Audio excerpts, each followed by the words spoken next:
ಈಗ ಇದನ್ನು ಹೊರತುಪಡಿಸಿದ್ರೆ ನೀವು ಬಿಜೆಪಿ ಹಿರಿಯ ಶಾಸಕರು MLC ಸಾರ್ವಜನಿಕವಾಗಿ ಮತ್ತೆ ಸರ್ಕಾರಿ ನೌಕರರು ಎಲ್ಲರೂ ಕೂಡ ಒಂದು ನೋಡ್ರಿ, ಕಾಂಗ್ರೆಸ್ ಸರ್ಕಾರ ಬಂದ ಮೇಲೆ ಸಿದ್ದರಾಮಯ್ಯನವರು ಕಪಾಳ ಮೋಕ್ಷ ಮಾಡಕ್ಕೆ ಹೋಗಿದ್ರು DYSP ಅವ್ರನ್ನ ಒಂದು.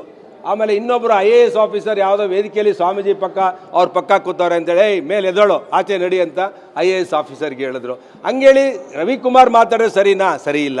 ಖಂಡಿತ ಯಾರೇ ಒಬ್ಬ ವ್ಯಕ್ತಿ ಆಫೀಸರ್ಗಳನ್ನ IAS ಆಫೀಸರ್ ಇರಲಿ, KS ಆಫೀಸರ್ ಇರಲಿ, ಯಾವುದೇ ಚಿಕ್ಕ ಗುಮಾಸ್ತಾ ಇರಲಿ, ನಾವು ಅವ್ರನ್ನ ಗೌರವವಾಗಿ ನಡ್ಕೋಬೇಕು. ಕೋಪದಲ್ಲಿ ಮಾತಾಡಿ ಈ ಥರ ಗೊಂದಲಗಳನ್ನು ಯಾರೂ ಸೃಷ್ಟಿ ಮಾಡ್ಕೋಬಾರ್ದು. ರವಿಕುಮಾರ್ ಅವರು ತಪ್ಪಾಡಿದ್ರೆ ಖಂಡಿತ ತಪ್ಪೇ. ಅದಕ್ಕೆ ಅವರು ಏನು ಅದಕ್ಕೆ ವಿಶ್ಲೇಷಣೆ ಕೊಡ್ತಾರೆ ಅವ್ರು ಕೊಡಬೇಕು. ನಾವು ಹೇಳ್ಕೊಟ್ಟು BJP ಹೇಳ್ಕೊಟ್ಟು ಮಾಡ್ತಿರೋದಲ್ಲ. ರವಿಕುಮಾರ್ ತಪ್ಪಾದರೆ ನಾವು ಖಂಡಿಸ್ತೀನಿ ಅದನ್ನು. ಈಗ ಇದನ್ನು ಹೊರತುಪಡಿಸಿದ್ರೆ ನೀವು ಬಿಜೆಪಿ ಹಿರಿಯ ಶಾಸಕರು MLC ಸಾರ್ವಜನಿಕವಾಗಿ ಮತ್ತೆ ಸರ್ಕಾರಿ ನೌಕರರು ಎಲ್ಲರೂ ಕೂಡ ಒಂದು ನೋಡ್ರಿ, ಕಾಂಗ್ರೆಸ್ ಸರ್ಕಾರ ಬಂದ ಮೇಲೆ ಸಿದ್ದರಾಮಯ್ಯನವರು ಕಪಾಳ ಮೋಕ್ಷ ಮಾಡಕ್ಕೆ ಹೋಗಿದ್ರು DYSP ಅವ್ರನ್ನ ಒಂದು. ಆಮೇಲೆ ಇನ್ನೊಬ್ಬರು IAS ಆಫೀಸರ್ ಯಾವುದೋ ವೇದಿಕೆಯಲ್ಲಿ ಸ್ವಾಮೀಜಿ ಅವ್ರ ಪಕ್ಕ ಕೂತವ್ರೆ ಅಂತೇಳಿ ಮೇಲೆ ಎದಳು ಆಚೆ ನಡಿ ಅಂತ IAS ಆಫೀಸರ್ಗೆ ಹೇಳಿದ್ರು. ಹಂಗೇಳಿ ರವಿಕುಮಾರ್ ಮಾತಾಡೋದು ಸರಿನಾ? ಸರಿ ಇಲ್ಲ. ಖಂಡಿತ ಯಾರೇ ಒಬ್ಬ ವ್ಯಕ್ತಿ ಆಫೀಸರ್ಗಳನ್ನ IAS ಆಫೀಸರ್ ಇರಲಿ, KS ಆಫೀಸರ್ ಇರಲಿ, ಯಾವುದೇ ಚಿಕ್ಕ ಗುಮಾಸ್ತಾ ಇರಲಿ, ನಾವು ಅವ್ರನ್ನ ಗೌರವವಾಗಿ ನಡ್ಕೋಬೇಕು.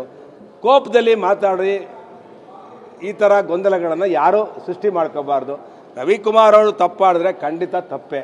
ಅದಕ್ಕೆ ಅವರು ಏನು ಅದಕ್ಕೆ ವಿಶ್ಲೇಷಣೆ ಕೊಡ್ತಾರೆ ಅವ್ರು ಕೊಡಬೇಕು. ನಾವು ಹೇಳ್ಕೊಟ್ಟು BJP ಹೇಳ್ಕೊಟ್ಟು ಮಾಡ್ತಿರೋದಲ್ಲ.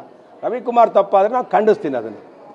ಈಗ ಇದನ್ನು ಹೊರತುಪಡಿಸಿದ್ರೆ ನೀವು ಬಿಜೆಪಿ ಹಿರಿಯ ಶಾಸಕರು MLC ಸಾರ್ವಜನಿಕವಾಗಿ ಮತ್ತೆ ಸರ್ಕಾರಿ ನೌಕರರು ಎಲ್ಲರೂ ಕೂಡ ಒಂದು ನೋಡ್ರಿ, ಕಾಂಗ್ರೆಸ್ ಸರ್ಕಾರ ಬಂದ ಮೇಲೆ ಸಿದ್ದರಾಮಯ್ಯನವರು ಕಪಾಳ ಮೋಕ್ಷ ಮಾಡಕ್ಕೆ ಹೋಗಿದ್ರು DYSP ಅವ್ರನ್ನ ಒಂದು. ಆಮೇಲೆ ಇನ್ನೊಬ್ಬರು IAS ಆಫೀಸರ್ ಯಾವುದೋ ವೇದಿಕೆಯಲ್ಲಿ ಸ್ವಾಮೀಜಿ ಅವ್ರ ಪಕ್ಕ ಕೂತವ್ರೆ ಅಂತೇಳಿ ಮೇಲೆ ಎದಳು ಆಚೆ ನಡಿ ಅಂತ IAS ಆಫೀಸರ್ಗೆ ಹೇಳಿದ್ರು. ಹಂಗೇಳಿ ರವಿಕುಮಾರ್ ಮಾತಾಡೋದು ಸರಿನಾ? ಸರಿ ಇಲ್ಲ. ಖಂಡಿತ ಯಾರೇ ಒಬ್ಬ ವ್ಯಕ್ತಿ ಆಫೀಸರ್ಗಳನ್ನ IAS ಆಫೀಸರ್ ಇರಲಿ, KS ಆಫೀಸರ್ ಇರಲಿ, ಯಾವುದೇ ಚಿಕ್ಕ ಗುಮಾಸ್ತಾ ಇರಲಿ, ನಾವು ಅವ್ರನ್ನ ಗೌರವವಾಗಿ ನಡ್ಕೋಬೇಕು. ಕೋಪದಲ್ಲಿ ಮಾತಾಡಿ ಈ ಥರ ಗೊಂದಲಗಳನ್ನು ಯಾರೂ ಸೃಷ್ಟಿ ಮಾಡ್ಕೋಬಾರ್ದು. ರವಿಕುಮಾರ್ ಅವರು ತಪ್ಪಾಡಿದ್ರೆ ಖಂಡಿತ ತಪ್ಪೇ.